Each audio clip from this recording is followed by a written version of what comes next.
शामी साहब, अगर आप मुझे सुन पा रहे हैं, एक तो पार्लिमान की जो बालादस्ती है, सुप्रीमेसी है, उसे तस्लीम किया गया, लेकिन अपील का हक उस पे 8 साल से जजेस सामने आए हैं कि ये माजी से नहीं दिया जा सकता।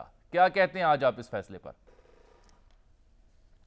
देखिए, ये जो फैसला है ये कई लिहाज से एक तारीखी फैसला है और इसने सुप्रीम कोर्ट का इमेज जो है बहुत बुलंद कर दिया है। पहली बात तो ये कि जनाब चीफ जस्टिस ने इस मसले पर, ये जो एक्ट था प्रोसीजर एक्ट, इस पर फुल कोर्ट का इनकाद किया, उसकी समाअत के लिए फुल कोर्ट को मौका दिया। ये बराबर मुतालबा होता रहा साबिक चीफ जस्टिस से, उससे पहले चीफ जस्टिस से कई मामलात में कि आप फुल कोर्ट का इजलास बुलाएं, मामला फुल कोर्ट के सामने रखें। लेकिन बदकिस्मती से गुज़श्ता 3 जो चीफ जस्टिस हैं उन्होंने फुल कोर्ट का इजलास मुनक़िद नहीं किया। इरफान खालिद साहब भी आ गए जी, को किसी मुकदमे की समाअत का मौका दिया जी। तो सबसे पहली बात तो ये है कि चीफ जस्टिस ने, जो काजी फाइज ईसा ने, ये मामला फुल कोर्ट के सामने रखा। दूसरी बात ये, उसकी लाइव कवरेज की गई। और तीसरी बात ये कि जो फैसला आया है अब उसमें जजों ने इख्तलाफ किया है, यानी 3 नुकाती फैसला है। पहला फैसला तो ये है कि ये जो प्रोसीजर एक्ट है जो पार्लियामेंट ने बनाया है, इसको 10 के मुकाबले में, यानी 10 वोट एक तरफ हैं, 5 दूसरी तरफ हैं। 10 जजों ने कहा है कि ये दुरुस्त है, 5 ने उनसे इख्तलाफ किया जी। गोया भारी तादाद में अक्सरियती फैसला है जी, एक्ट को मंजूर कर लिया। एक बात। दूसरा, उन्होंने कहा अपील का हक।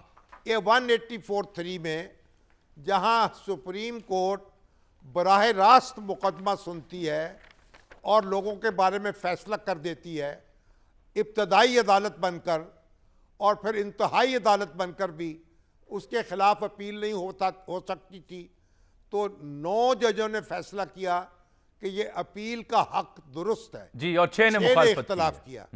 और उसके बाद 8 जजों ने कहा ये मुअस्सर बे माजी नहीं होगा जी जी, आइंदा से जो मुकदमात आएंगे उनमें ये नाफिज होगा। उन पर होगा। इसलिए अगर ये मुअस्सर बे माजी हो जाता तो इतना पंडोरा बॉक्स खुलता जी, इतने मुकदमे, तो वो तो एक फ्लड गेट खुल जाता ना, माजी के तमाम किस्से खुल जाते। मेरा ख्याल सुप्रीम कोर्ट जो है वो कोई और काम ही ना कर पाती साल 2 साल तक, सिर्फ उन्हीं मुकदमात को निपटाती। अब इसी को लेकर के एक सवाल पैदा ये हुआ ना कि जो नवाज शरीफ साहब की नाअहली है पनामा केस में, वो नहीं कर सकेंगे अपील इस फैसले की रोशनी में। लेकिन लीगी कानूनदान और लीगी हल्के समझते हैं कि इलेक्शन एक्ट में इसकी गुंजाइश है जी। अब बात तो सुने, आपका सवाल मैंने सुन लिया है। अब इलेक्शन एक्ट में पार्लियामेंट ने यह कहा है कि नाअहली की मुद्दत 5 साल होगी, ताहयात नहीं होगी। सही। अब ये मामला एक बार फिर सुप्रीम कोर्ट में जाएगा। जाहिर है नवाज शरीफ साहब का मौक़िफ़ ये होगा कि वो बरी हो चुके हैं, बरी ज़िम्मा हो चुके हैं, अब वो इंतखाब में हिस्सा ले सकते हैं। और जहांगीर तरीन साहब का मौक़िफ़ भी यही होगा। अब उनके जब कागजात नामजदगी पेश होंगे या उनके जो मुखालिफ हैं वो अब दरख्वास्त लेके चले जाएंगे और ये कहेंगे कि इनकी नाअहली हो चुकी है मुस्तकिल, तो गोया अदालत को एक बार फिर ये फैसला करना होगा कि जो इलेक्शन एक्ट के मुताबिक जो नाअहली है उसका इतलाक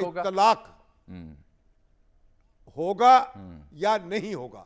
तो अब ये बात है, मेरा ख्याल ये भी फिर अदालत के पास जब मामला आएगा, और हो सकता है ये पहले हाई कोर्ट में ज़ेर समाअत हो, उसके बाद सुप्रीम कोर्ट में जाए।